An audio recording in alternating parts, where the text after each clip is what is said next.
এটা একটা ভালোবাসার ছবি হতে পারে, যেটা মানুষের সবার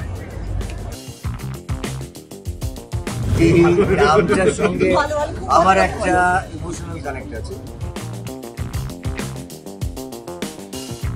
সময় পাল্টেছে, সিনেমার দর্শক পাল্টেছে। মানে এই ধরনের প্রেমে একজন পরিচালক বা রাইটার যিনি ছবিটা বানাচ্ছেন, যে কোনো একটা ডিভাইস, এটা একটা অসাধারণ কমেডি ছবি হতে পারে, এটা একটা অসাধারণ দুঃখের ছবি হতে পারে, ইমোশনাল ছবি হতে পারে, এটা একটা ভালোবাসার ছবি হতে পারে, যেটা মানুষের সবার। আই থিঙ্ক এটা মনে হলো আমার দেখেছি যে ভালোবাসার ছবি। এই নামটার সঙ্গে আমার একটা ইমোশনাল কানেক্ট আছে।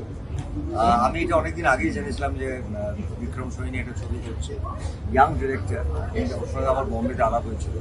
সো নামটার সঙ্গে অফকোর্স আমার মনে হয় সারা পৃথিবী সব বাঙালিদের ভীষণভাবে একটা কানেক্ট আছে। 87-এর ছবি, কিন্তু আজকে যে অমর সঙ্গীকে আমরা আজকে টিজার দেখেছি, এর আগে ট্রেলার দেখলাম আমরা আজকে, এটা একটা অন্যরকম প্রেমের, সেটা আমার টিজারেও খুব সুন্দর লেগেছিল, খুব ভালো লেগেছিল। আর ওই সিনেমার ল্যাঙ্গুয়েজ পাল্টেছে, সময় পাল্টেছে, সিনেমার দর্শক পাল্টেছে। সেখান থেকে দাঁড়িয়ে আমার ব্যক্তিগতভাবে এই ট্রেলারটা খুব ইন্টারেস্টিং লেগেছে, কারণ এই যে একজন এক্সিস্ট করেন আর একজন এক্সিস্ট করেন না, তার মধ্যেও যে একটা বন্ডিং আছে, এটা ট্রেলারটা খুব স্পষ্ট।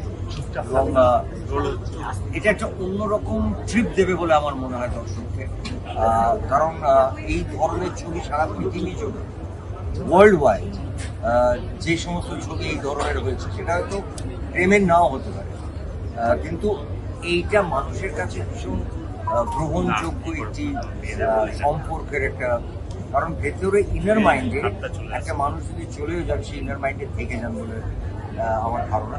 সেটাকে নিয়ে এরা প্রেম দেখিয়েছেন, কমেডি দেখিয়েছেন।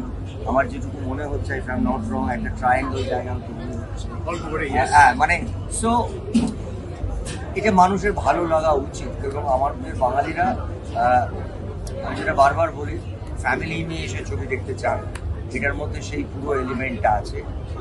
আমার আন্তরিক শুভেচ্ছা অমর সঙ্গী এবং অমর সঙ্গীর এন্টায়ার টিমকে, কারণ তারা আজকের দিনে এসে এই নামটা নিয়ে তারা খুঁজছেন।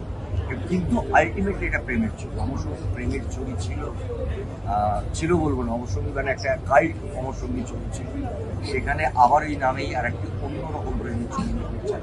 আমার আন্তরিক শুভেচ্ছা, ভালোবাসা, অভিনন্দন পুরো টিমকে।